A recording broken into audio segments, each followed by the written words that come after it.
I'm Josh.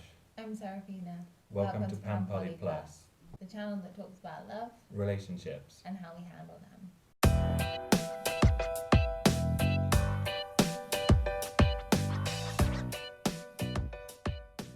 So today we are in Jena, so it's a little bit different. We're in an Airbnb in Jena. So we just arrived at our apartment in Jena. Maybe you can just about hear the bells. And it's very nice. We have our coffee machine. Me, hello. And this beautiful display of coffees and teas. And a lovely fridge. And a beautiful little thing we look at. I love these roofs. It's such a nice day. Oh, look at that sky. And then this is our bathroom. You can see we've got a big shower and lots of space. And on the side, maybe you can't read that, it says, Im Grunde ist alles einfach. We were here yesterday and we had the most wonderful time. I highly recommend anyone come here. We went to Schiller's Garden House and the Romantica House, which is where Fichte gave lectures. I studied Fichte in philosophy at university and I hated Fichte, but I can't remember why. And then it was nice to have a little refresher in German idealism. Unfortunately, they don't have any information in in English. So Josh did not become as informed from that experience as I did, because there was just a lot of information in German and I couldn't portray all of it. But we had a nice refresher in Fichte when we got home via YouTube, and I'll put a link down below if you're interested in some of the really easy breezy, nice explanations of Fichte's German idealism.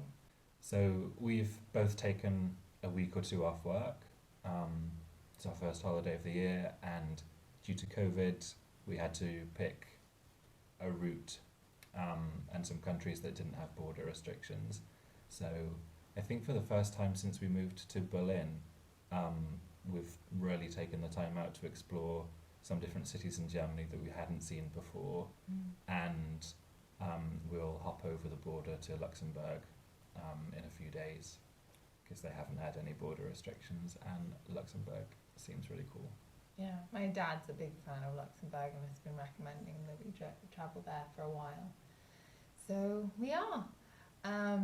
Obviously we're wearing our masks the whole time, we're being very safe about it, and keeping distance from other people, but it is so wonderful to have been pushed to travel Germany, because normally we would just go to a different country. Yeah, we wouldn't bother traveling in Germany, but it's beautiful.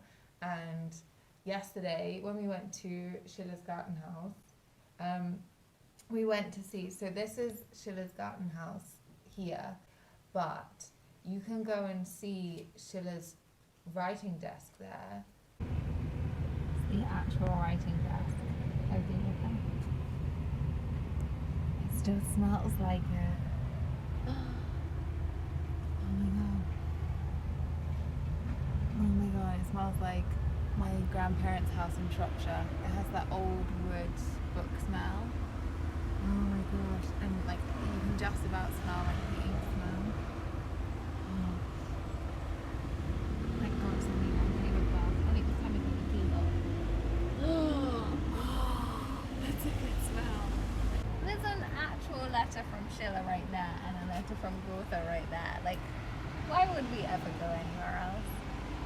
But that was one of my happy places in the world. There's very few of them. It's kind of like the Lusthaus. So the Lusthaus is where the desk is. It's at the bottom. It's at the corner of the garden. But the other thing that is very me is that it's right next to the observatory, and the planetarium is behind the observatory. It's just, I don't know how a place has ever made me feel so meditatively joyful. But yeah, that was one of my happy places, particularly because of the antique smell of wood. Yeah, that was amazing. So the other thing that we've done here is I got some postcards. So this is a drawing of the Lost House, which I will be sending to my best friends because it's a little card, which is very cute. And this is a picture of the bedroom in the actual garden house, which is just gorgeous. And I recommend that you go visit it. And it's full of fascinating books, very old, fascinating books. But apart from that, when we were walking around, we saw a couple of LGBT flags. Yeah, that was really sweet. Yeah. Which caused us to reflect on the topics that we want to cover in the realm of, the LGBT topics that we want to cover for our channel, and the comments that some famous people have come out with recently, including perhaps the biggest one was J.K. Rowling and the comments that she made about trans people. So specifically what we're talking about is that J.K. Rowling sent out a tweet and then a 3,600 word essay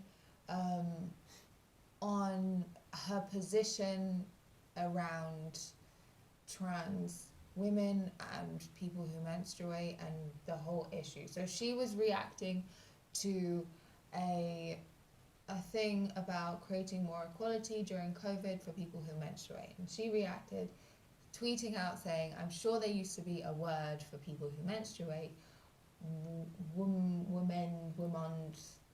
was like, sort of, Yeah. I don't know whether it was supposed to be a joke, but it wasn't funny. And first of all, just before we go any further with this, some trans men do menstruate. Mm-hmm. So I don't know what point she's trying to make there. But the thing is that the way that tweet came across is that she was trying to isolate cis women from trans women or any other kind of woman. And she was kind of, her whole essay, this long essay, was kind of trying to back herself up on why she was doing that. And saying that she felt that if you don't have a divide between cis women and any other kind of women, there's a danger somehow for those cis women.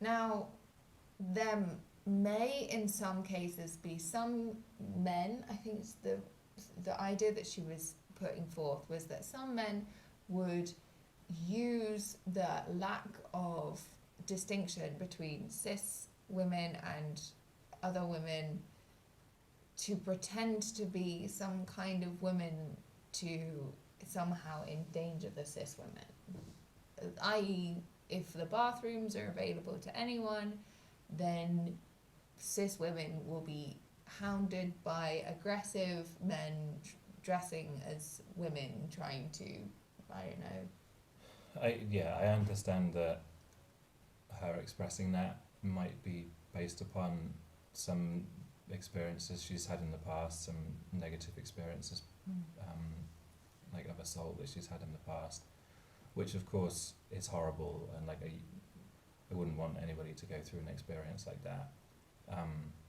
But I don't think it's fair at all to punish an entire community of people based on the actions of one or a few people that she's experienced in her life. Yeah, and I mean, from my personal experience, that's also, like, there have been cis men who have decided to do exactly that. One of my friends was in a bathroom in a bar, and a man literally almost crushed her in a cubicle door because he went straight into the women's bathroom and was like trying to get to her in the cubicle of the toilet, and she was very terrified, and no matter who was allowed in that bathroom, he was there.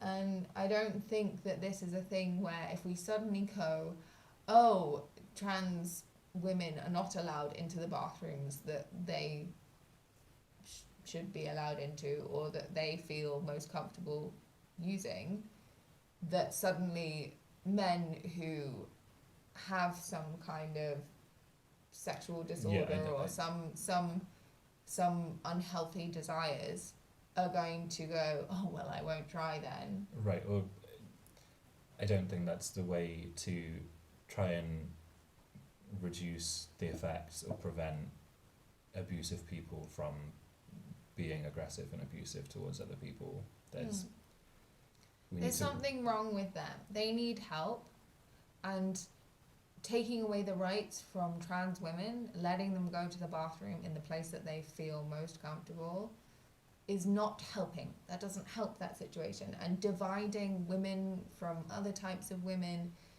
is also not helpful. That doesn't aid in that circumstance. What we need is to help them people who need therapy or rehabilitation or whatever kind of help they need. I think we should be better set up to be able to provide them that, but not at the expense of punishing a community of people for the actions of a few. Yeah, but also the reason why it's important that we're talking about it is that often when you identify something, so for example, neither Josh nor I identify as trans. I'm cis female, Josh is cis male, but we feel it's very important that we stand together with trans people, non-binary people, gender fluid people, anyone on the gender spectrum, because what we're trying to support here is freedom of expression, freedom to identify as you feel most comfortable.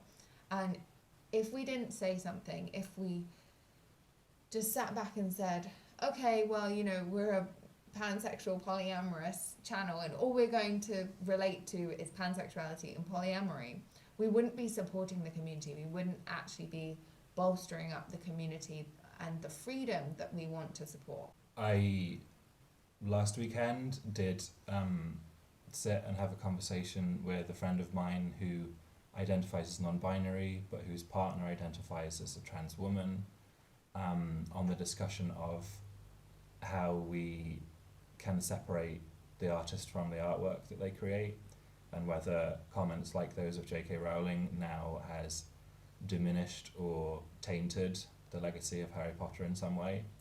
And I think perhaps everybody has a slightly different take, and I don't think there's a one-size-fits-all solution that we've come to yet, but the point in the discussion that we came to or found some agreement upon was that if you are somebody who has found value in that work, if you identified with characters that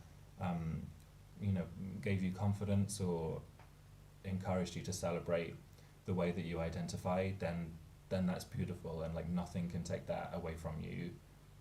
No comments by J.K. Rowling or anything can take that experience or that connection away from you.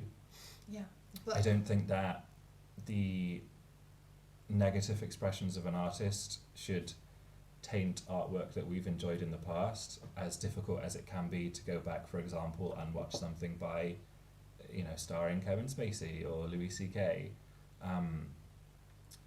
But I think the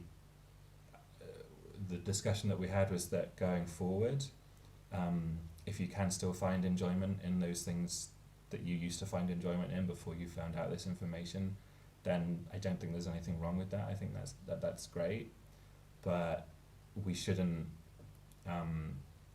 give a platform to people who are expressing hatred like that for as long as they continue to do so. But I also don't think that there should be no room for forgiveness. I think if those people can express in the future that they understand the mistake they made or why their expression was harmful or discriminatory, if they can find a way to express authentically that they have learned from their mistakes and moved on, then maybe there's a way that they could creatively express that in some kind of format that might be acceptable. But for as long as they continue to discriminate and express hateful opinions like that, then they shouldn't be given a platform now and in the future to do so. But that doesn't necessarily negate any value that their past work has had.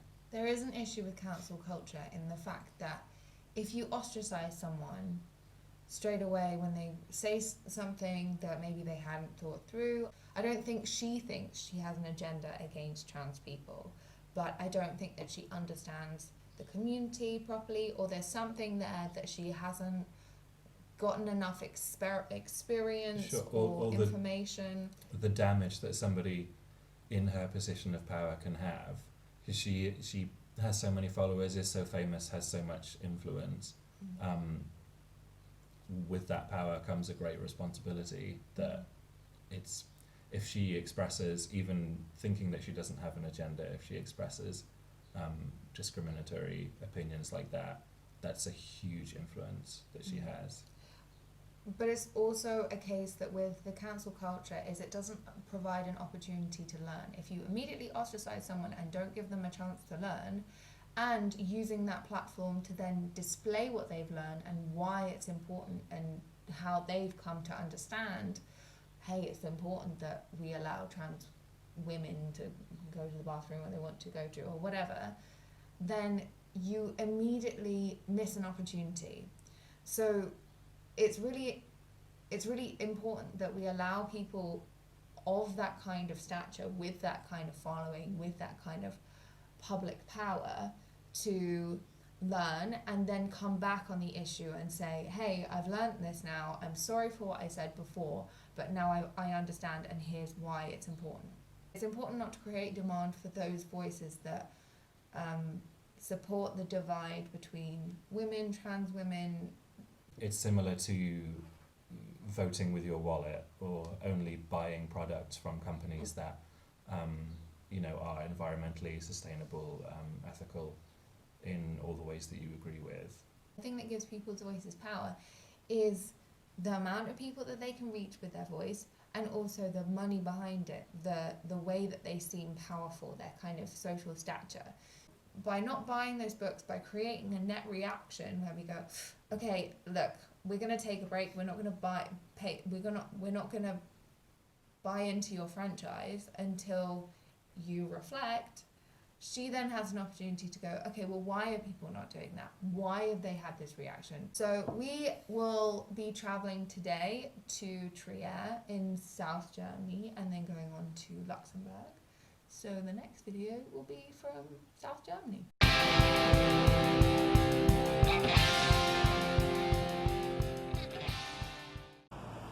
Have you ever seen a plant that looked more like a vagina?